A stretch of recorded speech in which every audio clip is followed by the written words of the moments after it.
આપણે આખા કારેલાનું શાક કરશું. મેં 250 કારેલા લીધા છે. હવે આપણે કારેલાનું શાક કરશું. હવે આપણે છાલ ઉતારી નાખશું.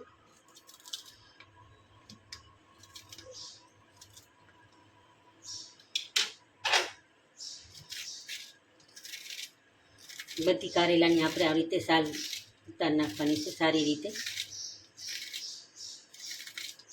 આપણે કારેલાની છાલ ઉતારી લીધી, એના 2 ભાગ કરવાના છે.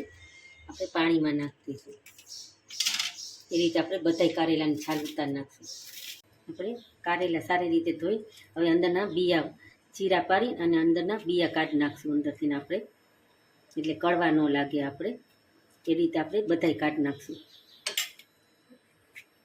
હાથેથી. એ રીતે આપણે બધાય કાઢી નાખશું.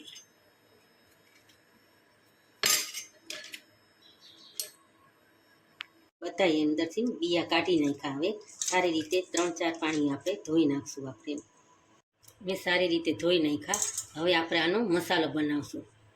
હવે આપણે કારેલા આખા ભરવાના મસાલો તૈયાર કર્યો છે. ગાંઠિયા 1 વાટકી લીધા, સિંગદાણા લીધા છે, લસણ, લીમડો અને 1 ટોપરાનું મેં લીધું છે અને મરચું લીધું છે. હવે આપણે એને પીસી લઈશું સારી રીતે. બધું નાખી મિક્સરમાં આપણે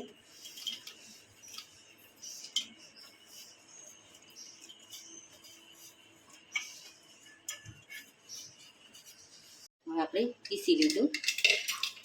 આપણે આવું સેજ પીસવાનું છે. હવે આપણે એનો મસાલો તૈયાર કરશું. થાળીમાં કાઢી લઈશું.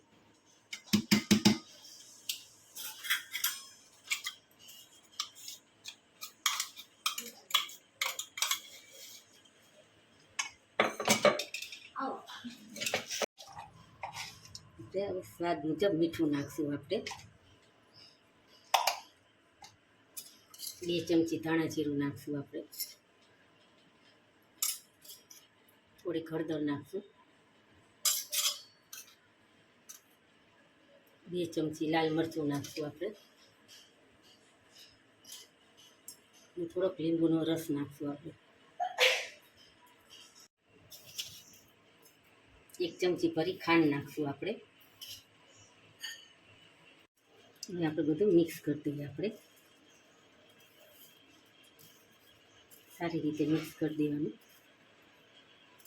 1 પાવડું તેલ નાખશું. આપણે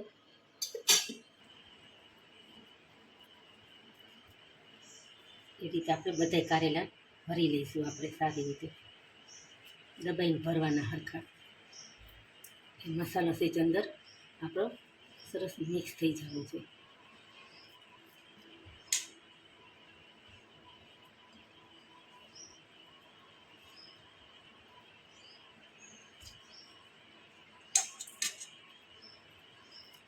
એ રીતે આપણે બધાય કારેલા ભરી લઈશું. આપણે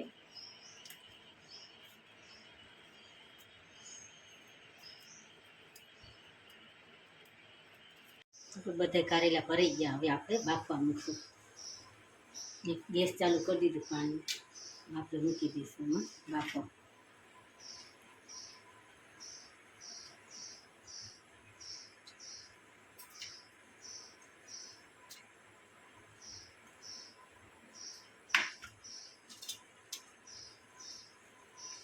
આપણે હવે એને ઢાંકી દઈશું. 15 થી 20 મિનિટ આપણે એને ચડવા દઈશું. આપણે ચેક કરી લઈએ કે આપણે બફાઈ ગયા કે નહીં. બફાઈ ગયા છે.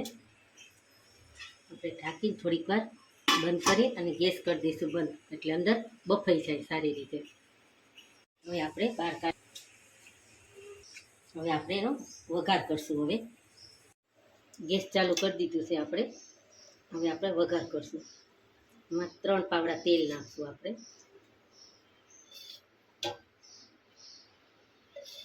થોડીક રાઈ નાખશું. આપણે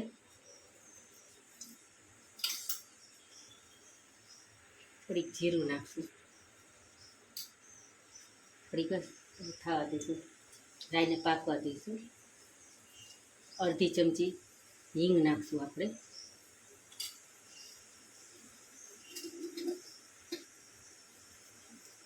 પછી કારેલા નાખશું.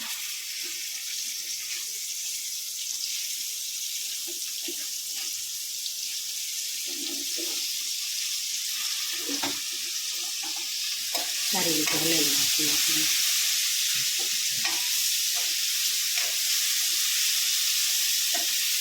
કંઈ મસાલા નાખવાનાથી બધા મસાલા આપણે કરી નાખ્યા છે મિક્સ, કંઈ નાખવાનું નથી આપણે. હવે 1 ગ્લાસ પાણી નાખીએ.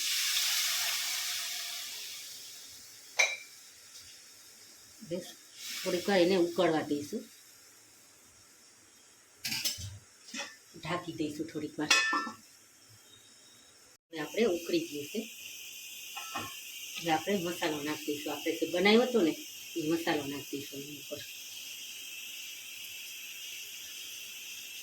સારી રીતે હલાવી નાખશું. પછી 5-10 મિનિટ આપણે રહેવા દઈશું ને, એટલે તેલ છૂટું પડી જાય, ઉકળવા દઈશું. તો શાક રેડી થઈ ગયું છે. હવે આપણે સર્વ કરશું. મેં ગેસ બંધ કરી દીધો. આપણે કારેલાનું શાક રેડી થઈ ગયું. તમને મારી રેસીપી કેવી લાગી લાઈક કરજો, શેર કરજો અને સબસ્ક્રાઈબ કરજો. સબસ્ક્રાઈબ કરવાનું ભૂલતા નહીં તમે.